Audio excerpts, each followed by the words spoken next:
நம்ம இன்னைக்கு களி கிண்ட போகிறோம். அதுக்கு தேவையான பொருள், ஒரு உலக்கு கருப்பு உளுந்து எடுத்து வச்சிருக்கேன்.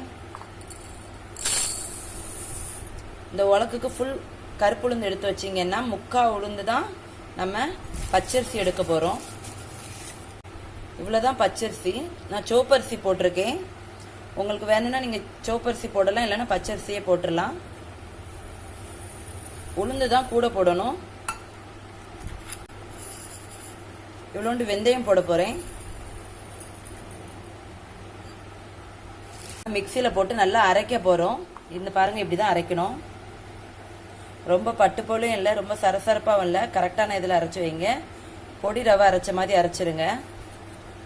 இதுதான் களிக்கு மாவு. இது கூட நீங்கள் சுக்கு ஏலக்காய் கூட நீங்கள் போட்டு அரைச்சி வச்சுக்கிடலாம் ஒரு டப்பாவில். நம்மளுக்கு எப்போல்லாம் தேவையோ கொஞ்சம் கொஞ்சமாக எடுத்து நம்ம களி கிண்டிக்கிடலாம். தேங்க்யூ.